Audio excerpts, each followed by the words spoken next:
What's happening, YouTube? I'm Transient. Welcome to my channel. As always, we are playing Watcher of Rounds. Guys, I hope you're well. Hope all is good. The weather over here in Blighty is lovely. Glorious weather, finally. It's been a while, but I think we're on the way to Easter, which hopefully it's going to be a nice, warm Easter. And it's going to be good. It's going to be fun. Anyway, guys, why have I drawn you over here? Well, guys, this weekend we know the banner. The banner is going to be Guan Yu and someone else that we choose. And so what I thought I'd do is basically do a little top 5 of who to choose. Now, I think the way I'm going to approach this, right, in terms of doing it, is actually, first of all, I'll just say my number one who I personally am going to choose is going to be Nizar, because I need him. And if you've seen any of my videos, you've known I've been moaning about the fact I can't get that little guy for love nor money. So I'm going to go at it again.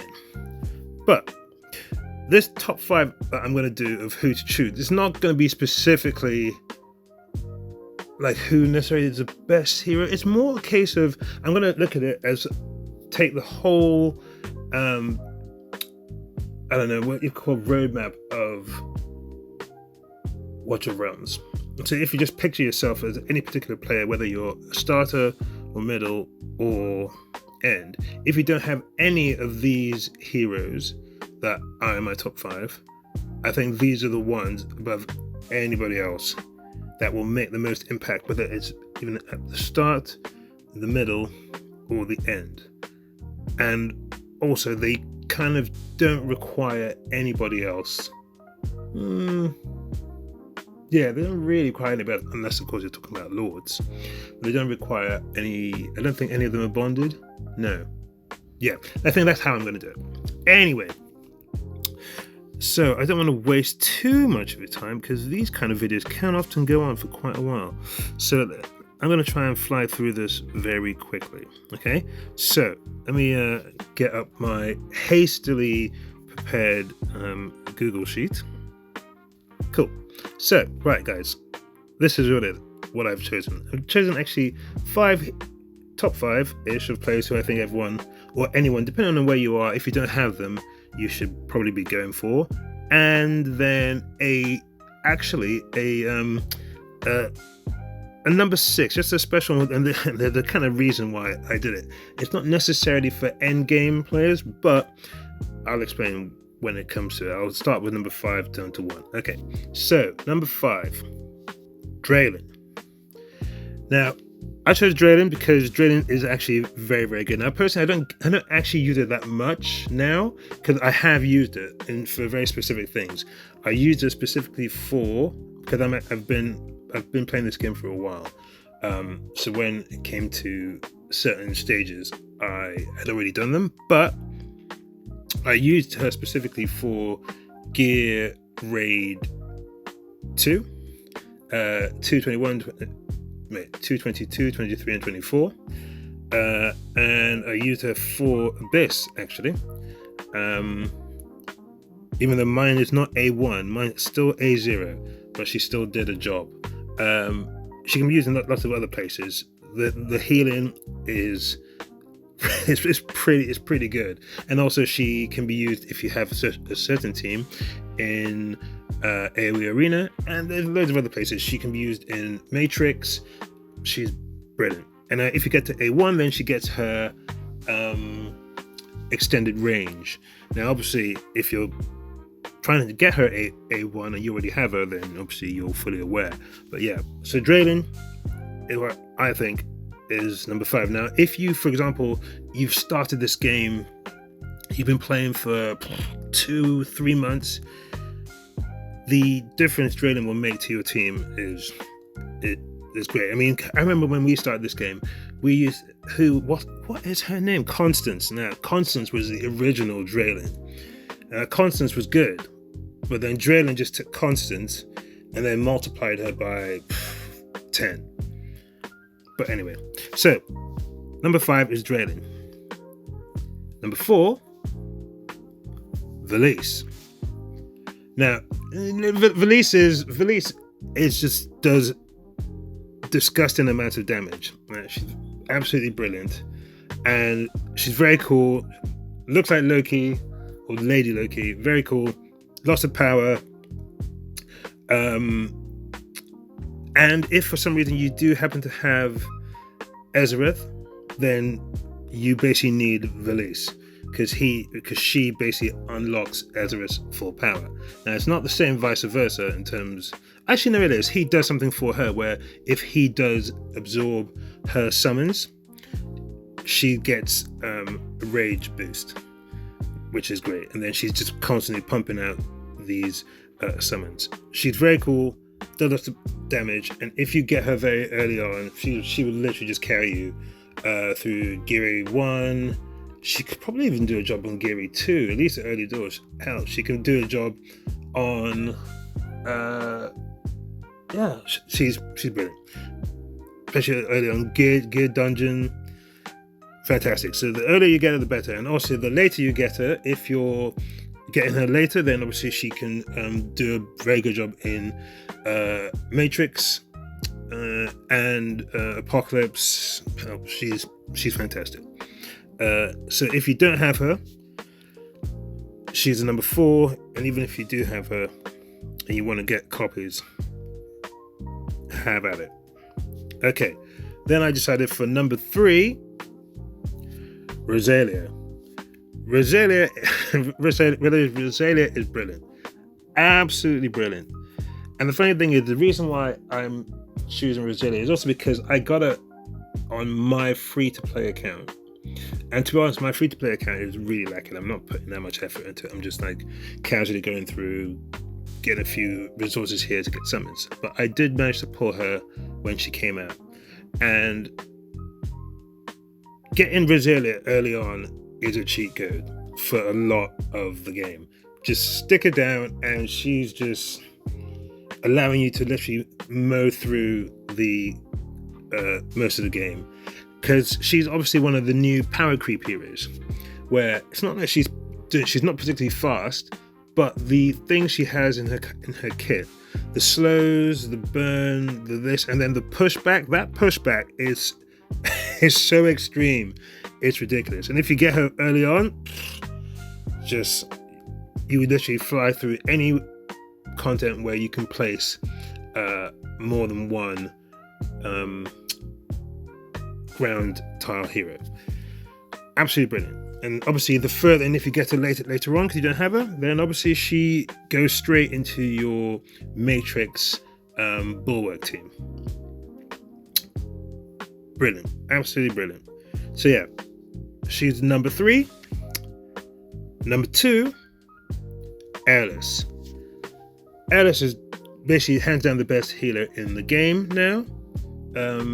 Yeah, she just is. She literally is the number 1 healer for pretty much every single strategy in every single piece of content, bar, I don't know. Anyway, they're very few. She's all over Arena. She's in Matrix. She's in GVG. She's literally everywhere, and I don't have her, and it is infuriating. But hopefully that will change sometime soon. But yeah, Airless, number 2. If you don't have her, you basically need to get her. But unfortunately, there's someone who comes before her, and that person is Nezar, obviously.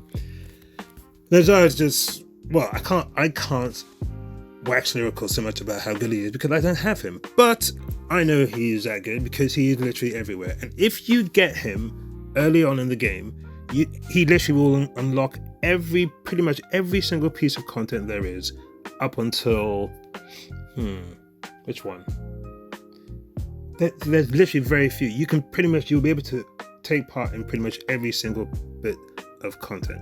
He hits ground, he hits air, he slows, he can do a job in Gear Raid 1, Gear Raid 2, Gear Raid 3, Gear Raid 3 in the middle. Everyone's heard of the new strap by... Oh, come on. Anyway, the strap. You have Nezar up top, slow into, and he just does his thing. Nezar is fantastic hero. And if you can get him early on, you are golden. And obviously, if you're later on, you still need him because you want to compete. For example, in GVG, he's all over GVG. If you wanted to obviously do Gear Raid 324, which I'm still trying to do because I've got very close, but I don't have him. So if I got him, that might make it a lot easier. What else? Oh, yeah. Gear Raid 1, Gear Raid 2, Gear Dungeon. There's very few places, obviously Matrix, there's very few places that he does not shine. And if you get him early on, or middle, or late, you will not be upset. His awakenings are amazing, so if you have some soul stones, and you're willing to put them in him, you will not regret it. Because when it boils down to it, even if you did put them in him, should you get more copy later on, you can always get them back. But in the meantime, if you get them, have at it. So yeah, that is the number one guy who I think everyone should pick. And to be honest, I'm pretty sure if there was going to be some kind of ranking as to who everyone does pick, and if they actually told us, I'm sure Nezar would be the number one and Ellis would be number two. Right, now, having said that, there is this one hero that this is the curveball. And the reason I chose this guy is because of his bit, just to stick him in, and then you can ignore him for the rest of the game unless there is map-wide damage. And that hero, the special one, is Ruin Hollow. I know, it's random, but if you don't have Ruin Hollow, and you haven't done Gear Raid 321 or whatever, hell, even if before you're anywhere near there, if you get Ruin Hollow early, he makes such a difference to accounts, because you can just stick him in any particular corner and just let him do damage, and then you can forget the fact, and if he's built well, he can do a decent amount of damage, and he's just in any particular corner or somewhere on the map, constantly hitting. You don't even have to necessarily release his ultimate. You could just let him just be doing damage, and he'll stay invisible. It's great. Now, obviously, you can get Allura who kind of does that, but I feel he does way more damage than Allura. So yeah, Ruin Hollow and that's why I just thought Ruin Hollow. Just get yourself a copy of Ruin Hollow and stick him up somewhere, and he's just doing damage for you. Now, if you get him fairly on, then all the campaign maps in the early on in the game become a breeze, because he's just doing damage, and it's great. But that, ladies and gentlemen, is my little list. Draylen, Belize, Rosalia, Ellis, Nezar, and a curveball of Ruin Hollow. Now, I'd be interested to hear what any of you thought. If you thought that as a list made sense, if you agree, maybe you didn't disagree. Oh, I'd be interested to know what you thought of my curveball idea of having Ruin Hollow on there. Obviously, he's also can play a great role on the right hand side of Gear Raid 3. But so that's what I did.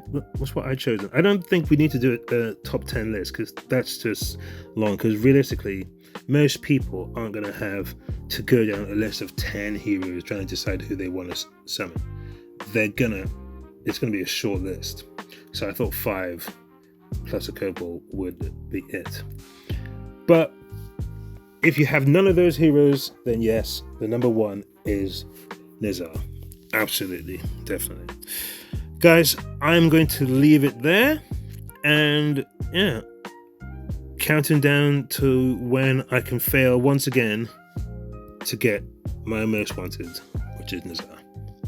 Alright guys, whatever you do, do it well. I'm Transient, and I'm out.